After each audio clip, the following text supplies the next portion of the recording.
Yesu Kristo ashimwe inshuti z'umusaraba. Uyu ni umunsi wa 269 dusoma Bibiliya, turi mu gitabo cya kabiri Pawulo yandikiye Abakorinto. Uyu munsi turatangira dusoma ibice 5 tugeze ku bice 8. Reka dusome mu izina rya Yesu. Tuzi yuko niba inzu y'ingando yacu yo mu isi izasenywa, dufite inyubako ituruka ku Mana, inzu itubatswe n'intoki, itazashira yo mu ijuru.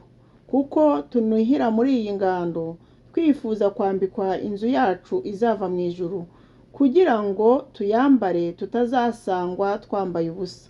Kuko twebwe abari muri iyi ngando tuniha turemerewe, icyakora si uko dushaka kuyamburwa, ahubwo ni uko dushaka kwambikwa ya nzu yindi, ngo igipfa kimirwe n'ubugingo.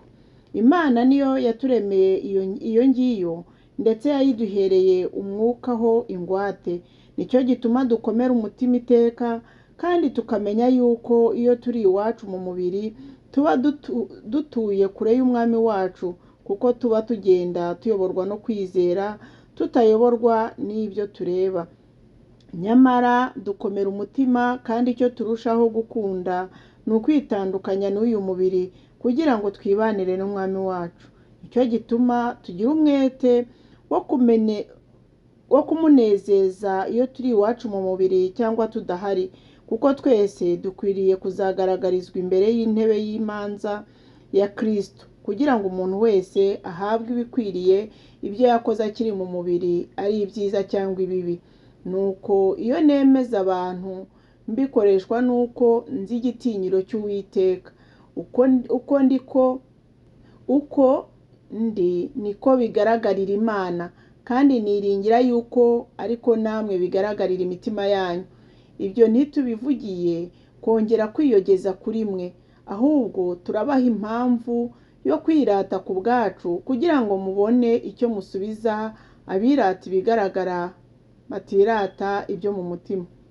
Niba dusaze ku bw'Imana, kandi niba tudasaze ni ku bwanyu, kugira ngo tubafashe. Urukundo rwa Kristo ruraduhata, kuko twemejwe yuko nk'uko umwe yapfiriye bose ariko bose bapfuye, kandi yapfiriye bose kugira ngo abariho be gukomeza kubaho ku bwabo, ahubwo babeho ku bw'uwo wabapfiriye akanabazukira. Nicyo gituma uhereye none tutazagira uwo dutekereza dukurikije amasekuruza, nubwo ariko twatekerezaga Kristo, ariko noneho ntitukimutekereza dutyo. Umuntu wese iyo ari muri Kristo aba ari icyaremwe gishya, ibya kera biba bishize, dore byose biba bihindutse bishya.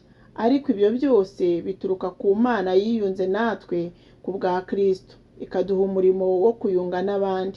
Kuko muri Kristo arimo Imana yiyungiye n'abari mu isi, ntiyaba ikibabaraho ibicumuro byabo, kandi noneho yatubikije ijambo ry'umwuzuro. Nicyo gituma tuba intumwa mu cyimbo cya Kristo, ndetse bisa naho Imana ibingingira muri twe. Nuko rero turabahendahenda mu cyimbo cya Kristo, kugira ngo mwiyunge n'Imana. Kuko utigeze kumenya icyaha, Imana yamuhinduye kuba icyaha ku bwacu, kugira ngo muri we duhinduke gukiranuka kw'Imana. Urwandiko Pawulo yandikiye Abakorinto, urwo ni urwandiko rwa kabiri, dusome ibice 6. Kandi ubwo dukorana nayo turabinginga kugira ngo mudaherwa ubuntu bw'Imana gupfa ubusa. Kuko yavuze iti, mu gihe cyo kwemererwamo narakumviye, no ku munsi wo gusubirizwamo naragutabaye. Dore none nicyo gihe cyo kwemererwamo, dore none ni wo munsi wo gukirizwamo. Ntitugire igisitaza dushyira mu nzira y'umuntu wese, kugira ngo umurimo wacu utagira umugayo. Ahubwo ku kintu cyose twiha agaciro nk'abakozi b'Imana bagabura ibyayo, twihangana cyane mu makuba, mu mibabaro, mu byago, mu biboko, mu mazu y'imbohe, mu midugararo no mu mihati. Tuba maso, twirirwa ubusa, dufite umutima uboneye, dufite ubwenge, tutarambirwa, tugira neza, dufite umwuka wera, dufite n'urukundo rutaryarya, tuvuga ijambo ry'ukuri, dufite imbaraga z'Imana, kandi dufite intwaro zo gukiranuka z'iburyo n'iz'ibumoso.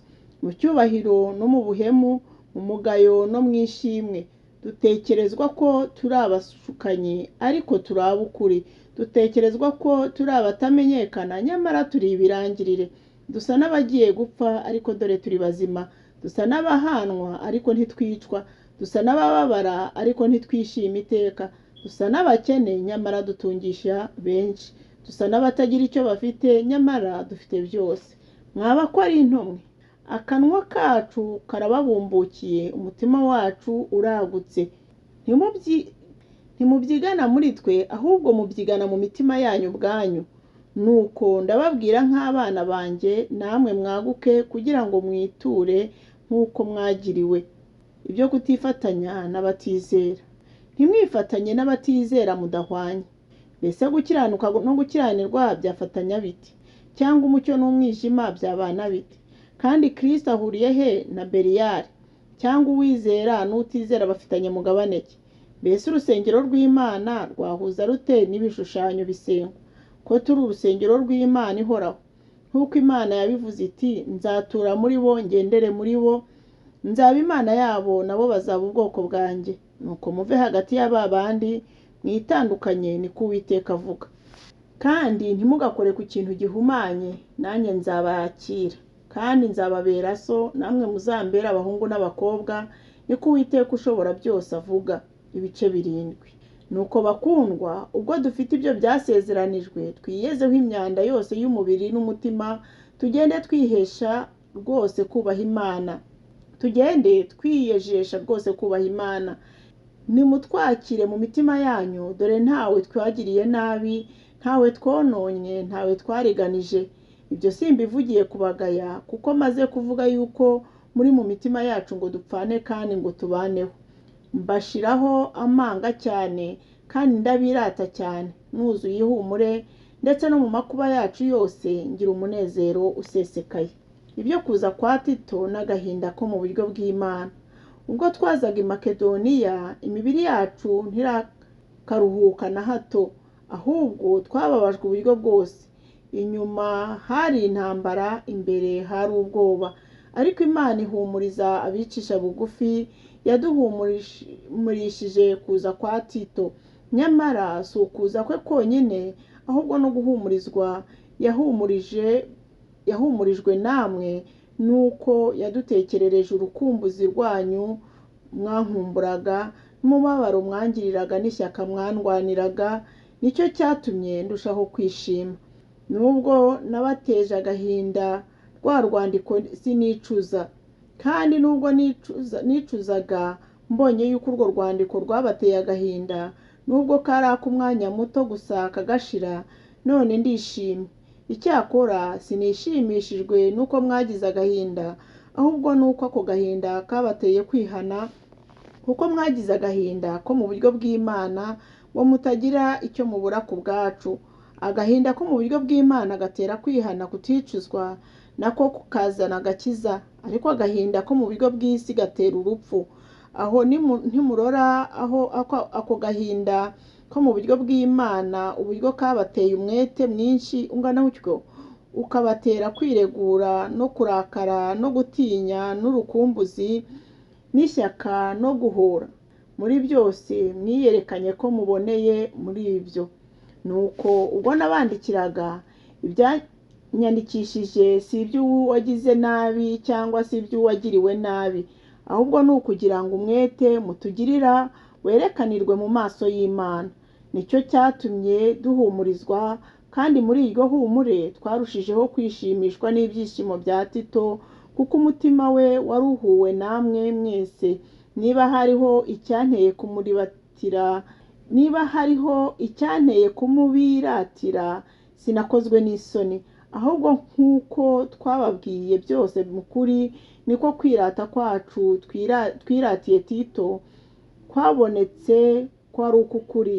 Umutima we urushaho kubakunda iyo yibutse uko mwumviye mwese, kandi uko mwamwandikiye mu mitima muhinda imishyitsi. Nishimiye yuko muri byose nshobora kubiringira rwose ntashidikanya. Ibice 8.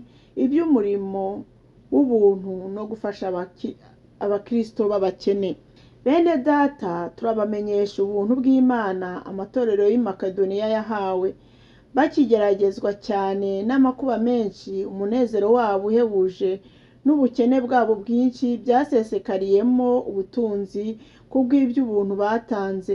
Ndahamya yuko babutanze ku bwende bwabo nk'uko bashoboye, ndetse no kurenza ibyo bashoboye, batwingingira cyane kugira ngo twakire ubuntu bwabo batanze, babone uko bafatanya umurimo wo gukenura abera. Icyakora ntibagenje nk'uko twibwiraga ko bazabigenza, ahubwo babanje kwitanga ubwabo, biha umwami wacu kandi biha natwe nk'uko Imana yashatse. Ibyo ni byo byaduteye guhugura Tito ngo asohoze umurimo w'ubuntu uwo yatangiye muri mwe namwe kera. Nuko rero nk'uko musaga muri byose, ari ukwizera no kuvuga neza no kumenya no kugira umwete no kudukunda, muba ariko murushaho kugirira umwete uwo murimo wo kugira ubuntu nawo. Ibyo simbivugiye kubategeka, ahubwo mbivugiye kugerageza urukundo rwanyu, ndugerageresha umwete w'abandi kugira ngo menye ko ari urw'ukuri, kuko muzi ubuntu bw'umwami wacu Yesu Kristo uko yari umutunzi maze agahinduka umukene ku bwanyu kugira ngo ubukene bwe bubatungishe. Ibyo mbibabwiriye kubagisha inama, kuko bibakwiriye kubikora mwebwe ababanjirije abandi uhereye mu mwaka ushize. Nyamara si ugupfa kubikora gusa, ahubwo ni ukugira ngo mubikore mubikunze. Nuko rero mubirangize, kugira ngo nk'uko mwakunze kubyemera abe ariko mubisohoza mukurikije ibyo mufite. Kuko iyo umuntu yemeye gutanga akurikije ibyo afite, ibyo birahagije, ntawe ukwiriye gutanga ibyo adafite. Simvugiye nko kugira ngo abandi boroherezwe namwe ngo murushywe, ahubwo ni ukugira ngo munganye, ngo ibibasagutse muri iki gihe bihabwa abandi mu bukene bwabo, kandi ngo ibizasaguka ba bandi nabyo muzabihabwe mu bukene bwanyu. Munganye nk'uko byanditswe ngo uwatoraguye byinshi ntacyo yatuburiwe, kandi n'uwatoraguye bike ntacyo yatubiwe. Ariko Imana ishimwe ishyize mu mutima wa Tito kubagirira umwete nkanjye, kuko yemeye guhwiturwa kwacu, kandi kuko afite umwete mwinshi yagiye iwanyu ari ntawe umuhasi. Twamutumanye na mwene data wundi washimwaga mu matorero yose kubw'ubutumwa bwiza yakoze. Ariko uretse ibyo gusa, ahubwo ni nawe watoranijwe n'amatorero kujya ajyana natwe kubw'uwo murimo w'ubuntu dushyiraho umwete, kugira ngo umwami wacu ahimbazwe kandi ngo twerekane umutima wacu ukunze. Kuko twirinda ngo hatagira umuntu utugaya kubw'izo mpano nyinshi tugwiza hose dushaka gukora ibyiza, uretse imbere y'umwami wacu gusa, ahubwo n'imbere y'abantu. Twatumanye nabo mwene data wundi, uwo twagerageje kenshi akaboneka ko ari umunyamwete muri byinshi, ariko none arushaho kugira umwete kuko abiringira cyane. Ibyerekeye Tito, uwo ni we dufatanya umurimo kandi ni mugenzi wanjye, dukorana ibyanyu kandi bya bene data abo bandi ni intumwa z'amatorero zihimbaza Kristo. Nuko muberekere imbere y'amatorero ibihamya urukundo rwanyu, kugira ngo bibemeze ko nabirasi ibyirato nyakuri. Imana ibahe umugisha kandi Imana ibagirire neza. Tuzakomeza ku munsi w'ejo.